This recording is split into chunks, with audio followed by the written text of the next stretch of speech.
அனைவருக்கும் வணக்கம். நாம் இன்று பார்க்க உள்ள காணொளி நாகதோஷம், சர்ப்பதோஷம், கால சர்ப்பதோஷம் என எந்த மாதிரி நாகத்தால் ஏற்படக்கூடிய தோஷமாக இருந்தாலும் சரி, அல்லது உங்கள் வாழ்க்கையில் தடையாக இருந்தாலும் சரி, தொழில் தடை, வியாபார தடை, குழந்தை தடை என சகல தடைகளை உடைத்து எறியும் ஒரு அற்புதமான நாளை பற்றி தான் பார்க்க இருக்கிறோம். அது மட்டும் இல்லாமல் வாழ்க்கையில் கணவன் மனைவியிடையே பல கருத்து வேறுபாடுகள் ஏற்பட்டு நீங்கள் கோர்ட்டு கச்சேரியில் டைவர்ஸ் என்ற இடத்தில் இருந்தாலும் கூட இந்த பரிகாரத்தை செய்தால் கண்டிப்பாக ஒன்றாக சேர்வார்கள். வீட்டில் மாந்திரிக பிரச்சனை, தாந்திரிக பிரச்சனை, செய்வினை, ஏவல், பிள்ளை, காத்து, கருப்பு என எந்த பிரச்சனையாக இருந்தாலும் சரி, அதே போல் ஆபத்து, விபத்து, கண்டம், துர்மரணங்கள் என எந்த மாதிரி பிரச்சனையாக இருந்தாலும் சரி, அத்தனையும் தூள் தூளாக்கும் ஒரு அற்புதமான நாளை பற்றித்தான் பார்க்க இருக்கிறோம். அதுவும் நீங்களே உங்கள் கையாலே நீங்களே செய்து கொண்டால் அந்த பரிகாரம் உங்களுக்கு மிகப்பெரிய அதிர்ஷ்டத்தை, செல்வத்தையும் கொடுக்கும். ஆம், இதற்காக நீங்கள் யாரிடம் செல்ல வேண்டிய அவசியம் இல்லை. நீங்களே உங்கள் வீட்டில் இருந்தபடியே நீங்கள் அருமையாக செய்து வாழ்க்கையில் மிக மிக உன்னதமான பலன்களை நீங்கள் அனுபவித்து நீங்கள் பார்க்கலாம். அடுத்த வருடம் வருவதற்குள் நீங்கள் மிக சிறப்பாக வாழ்வதை நீங்கள் கண்கூடாக பார்க்க முடியும். சரி, முதலில் இது என்று செய்ய வேண்டும் என்று பார்த்துவிடலாம். வருகின்ற 17ஆம் தேதி, அதாவது ஆங்கில தேதி 17 ஆகும், தமிழ் தேதி அல்ல. ஆங்கில தேதி 17ஆம் தேதி, ஆகஸ்ட் 17ஆம் தேதி திங்கட்கிழமை, இதுதான் அந்த நாள் ஆகும். இந்த நாள் கரெக்டாக உங்களுக்கு ஆகஸ்ட் 17ஆம் தேதி வருகிறது, திங்கட்கிழமை வருகிறது. காலை நீங்கள் 5 மணிலிருந்து 5:51 பகல் 8:29 வரை இந்த பூஜையை நீங்கள் செய்யலாம். இதுதான் அந்த பூஜை செய்வதற்கான நேரமாகும். சரியாக புரிந்து கொள்ளுங்கள். காலை 5:51 பகல் 8:29 இந்த பூஜையை நீங்கள் செய்து முடித்து விட வேண்டும். இதுதான் அந்த பூஜைக்கான நேரமாகும். சரி, என்ன செய்ய வேண்டும், என்ன விசேஷம் என்று முதலில் சொல்கிறேன். அன்று தான் நாக பஞ்சமி வருகிறது. நாக பஞ்சமி என்றால் மிக அற்புதமான விசேஷமான ஒரு மிக சக்தி வாய்ந்த ஒரு முறையாகும்.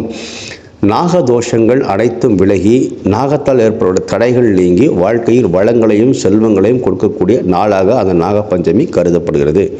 சரி, இந்த விரதத்தை நாம் செய்தால் நமக்கு என்ன கிடைக்கும் என்பதை முதலில் பார்ப்போம். கண்டிப்பாக உங்களுக்கு நாகதோஷம், சர்ப்பதோஷம், கால சர்ப்பதோஷம் நிச்சயமாக விலகும். குழந்தை தடை விலகும். அதே போல் தலைமுறையாக எங்கள் வீட்டுக்கு ஒரு சாபம் இருக்கிறது என்றால் அந்த சாபங்கள் நிவர்த்தி அடையும். குலதெய்வ சாபம், இஷ்ட தெய்வ சாபம், முன்ஜென்ம சாபம், பின்ஜென்ம சாபம், அணுஜென்ம சாபம், இப்படி ஜென்ம சாபங்கள் அனைத்தும் விலகும். பில்லி, சூன்யம், காத்து, கருப்பு உங்களுக்கு யாராவது செய்து வைத்திருந்தால், அதனால் பாதிக்கப்பட்டிருந்தால் அது அன்று உடனே விலகும். தோல் வியாதி உங்களுக்கு இருக்கிறது, ஸ்கின் பிரச்சனை அதிகமாக இருக்கிறது என்றால் அந்த ஸ்கின் பிரச்சனை கண்டிப்பாக நீங்கும். வாழ்க்கையில் நடுக்கம், ஒரு பயம், ஏதாவது ஒரு விதமான தயக்கம் இருக்கிறது என்றால் அந்த தயக்கமும் மயக்கமும் அந்த பயமும் உங்களை விட்டு பறந்தோடும். பெண்களுக்கு கர்ப்பப்பை சார்ந்த பிரச்சனைகள் நீங்கும். வாய்வு கோளாறுகள், அதாவது கேஸ்ட்ரிக் அல்சர், கேஸ் பிரச்சனை, இது போன்ற பிரச்சனைகள்லாம் உங்களுக்கு நிவர்த்தி அடையும். அகால மரணங்கள் நடக்காது. ஆபத்து, விபத்துகள் உங்களுக்கு நடக்காது. நீங்கள் செய்யும் தொழிலில் தடை இருந்தால் அந்த தடை நிவர்த்தி அடைந்து தொழில் நன்றாக ஓடும். வாழ்க்கையில் நாகப்பஞ்சமி அன்று நீங்கள் செய்யக்கூடிய விசேஷங்களால் உங்கள் தலைமுறையாக வாழையடி வாழையாக வளரும் என்பதில் சிறிதளவும் சந்தேகம் இல்லை. இதுதான் இந்த பூஜையின் சிறப்பாகும். இன்னும் அடுக்கிக் கொண்டே போகலாம். வீடியோ நிறைய நேரம் ஆகும் என்பதால் நான் சுருக்கி தான் சொல்லியிருக்கிறேன். சரி, அன்று இதெல்லாம் செய்தால் நமக்கு கிடைக்கக்கூடிய நன்மைகளாகும். என்ன செய்யக்கூடாது என்று பார்ப்போம். என்ன செய்யக்கூடாது என்று பார்த்துவிட்டு அதன் பின்பு எப்படி பூஜை செய்ய வேண்டும் என்பதை பார்த்து விடலாம்.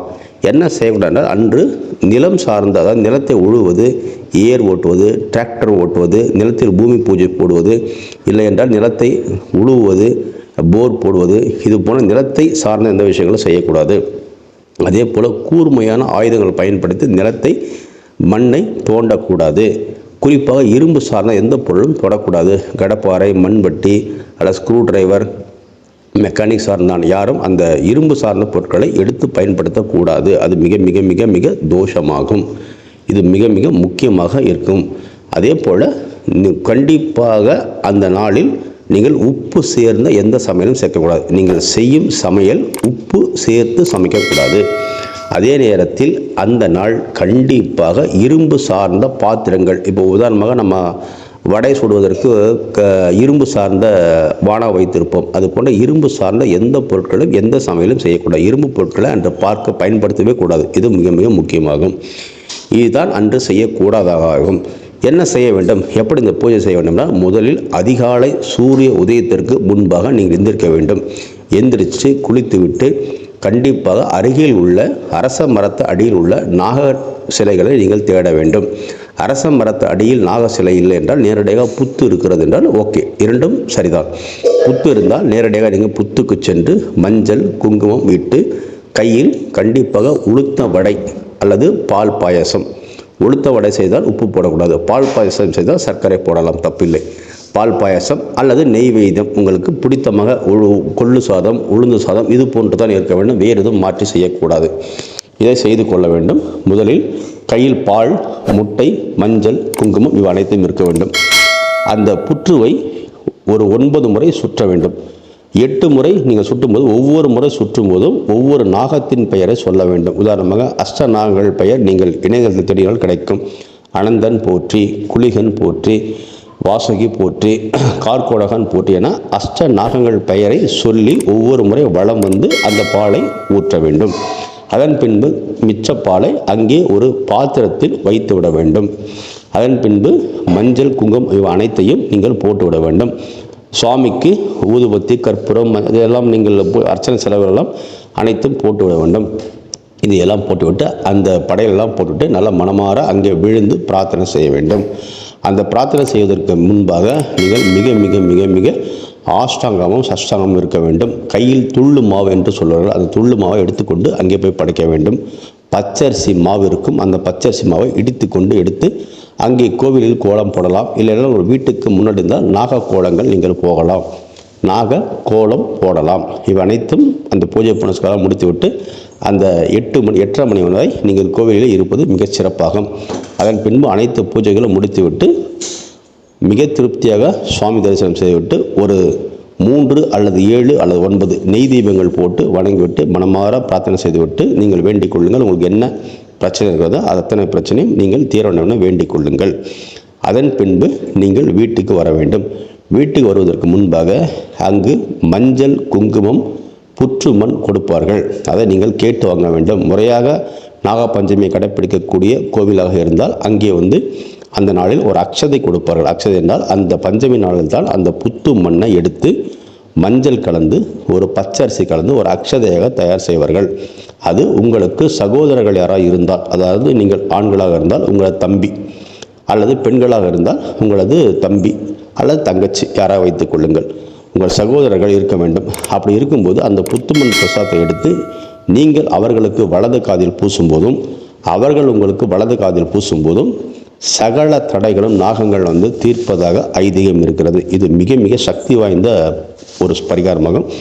புராண காலத்தில் இந்த அக்ஷதை போட்டு, அதாவது இடது காதில் பூசப்படக்கூடிய அந்த மண் பிரசாதத்தை போட்டு உயிர் பெற்ற கதை எல்லாம் இருக்கிறது. இதை பற்றி பேசால் வீடு இன்னும் நேராக இன்னும் அதிகமாக போவதால் குறைத்துக் கொள்கிறேன்.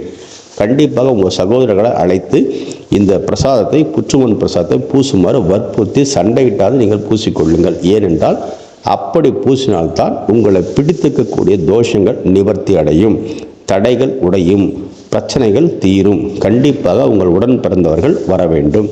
என் உடன் பிறந்த யாருமே இல்லை, சித்தப்பா வழி பங்காளி வகை என்றால் பரவாயில்லை, அவ்வளோதான், வேறு வழியில் நமக்கு அட்ஜஸ்ட் செய்து நீங்கள் பூஜை செய்யலாம். அப்படி அந்த அக்ஷதை போட்டுக்கொண்டு அதன் பின்பு வீட்டுக்கு வந்தவுடன் கையில் மஞ்சள் குங்குமம் புற்று 3 இருக்க வேண்டும், கொஞ்சம் பூ இருக்க வேண்டும். அதன் பின்பு உங்கள் வீட்டு வாசலை, அதாவது கதவு திறந்தவுடன் முதலில் மஞ்சள் குங்குமம் அந்த பூவை வாசலில் தூவ வேண்டும். அதாவது உங்கள் கதவு திறந்தவுடன் நீங்கள் போவதற்கு முன்பு இது 3ம் உள்ளே போக வேண்டும். அதை தூக்கி வீச வேண்டும். அது வீசிய பின்பு தான் நீங்கள் வீட்டுக்குள்ளே நுழைய வேண்டும். அதன் பின்பு வீட்டில் தீபமேற்றி சுவாமி கும்பிட்டு அதன் பின்பு நீங்கள் உணவு அருந்தினால் மிக சிறப்பாக இருக்கும். இதுதான் நாகப்பஞ்சமியின் சிறப்பாகும். சரி, இந்த நாகப்பஞ்சமிக்கு இன்னொரு விஷயமும் நீங்கள் செய்யலாம். அதாவது எங்களுக்கு கடன் இருக்கிறது, பயங்கரமான கடன் இருக்கிறது, கடனுக்காகவும் இதே பூஜை தான். நாங்கள் தொழில் தடையாக இருக்கிற என்றால் நீங்கள் என்ன தொழில் செய்கிறீர்களோ அந்த தொழில் சார்ந்த பொருட்களை கொண்டு போய் அங்கே படைத்து வர வேண்டும். உதாரணமாக நான் டைலர் என்றால் கண்டிப்பாக ஊசியோ நூலோ எடுத்து கொண்டு போய் சுவாமியிடம் வைத்து எடுத்து வர வேண்டும். நான் வந்து மேஸ்திரி வேலை செய்கிறேன் என்று சொன்னால் கண்டிப்பாக அந்த மேஸ்திரிக்குரிய அந்த குளிர் என்று சொல்வார்கள், அதாவது அந்த கையில் வைத்து செய்யும்பார்கள், அதை எடுத்து கொண்டு போய் வைத்து நீங்கள் வணங்க வேண்டும். சரி, நான் வந்து ஒரு டைலர், நான் வந்து ஒரு கார்பெண்டராக இருக்கிறேன் என்றால் நீங்கள் அந்த உளி எடுத்து கொண்டு போய் ஏதோ ஒரு பொருள், நீங்கள் செய்யும் தொழிலில் ஏதாவது ஒரு பொருளை எடுத்துக்கொண்டு அங்கே மஞ்சள் குங்குமம்லாம் வைத்து தீப தூபம்லாம் வைத்து இந்த தடையை நீக்கி கொடு என்றால் கண்டிப்பாக தடையை நீக்கி கொடுக்கும் சக்தி அதற்கு உண்டு. அதே போல் நீங்கள் புதிதாக தொழில் தொடங்கினால் நாகப்பஞ்சமிக்கு செய்ய தொடங்கக்கூடிய தொழில் உலகத்தில் என்றுமே தோற்று போகாது. அதுதான் மிகப்பெரிய ரகசியமாக அனைவருக்கும் தெரியாது. நாகப்பஞ்சமியில் நீங்கள் ஒரு தொழில் புதிதாக ஆரம்பித்தால், நீங்கள் ஒரு ஏதோ ஒரு தொழில், நீங்கள் கடை வைக்கப் போகிறீர்கள், இல்லை ஃபைனான்ஸ் ஆரம்பிக்க போகிறீர்கள், இல்லை கட்சி ஆரம்பிக்க போகிறீர்கள், எதுவாக இருக்கட்டும், நாகப்பஞ்சமிக்கு ஒரு வேலையை தொடங்கினால் அது உலக புகழ் பெறும், உலகத்தில் மிக உயர்ந்த நிலைக்கு செல்லும், வானத்தை தொடும், எல்லையை தொடும், உலகம் முழுவதும் பரவும். அப்படி ஆரம்பிக்கப்பட்ட பல வரலாறுகள் இருக்கிறது. உலகத்தில் உள்ள அனைத்து தடைகளும் நீக்கி சுக்குநூறாக போட்டு அன்று ஆரம்பிக்கப்படும் தொழில் உலக புகழ் பெறும் என்பதுதான் உண்மையான ரகசியமாகும். எனவே நாகப்பஞ்சமியை கடைப்பிடிங்கள், நலமோடு வளமோடு வாழுங்கள். நன்றி, வணக்கம்.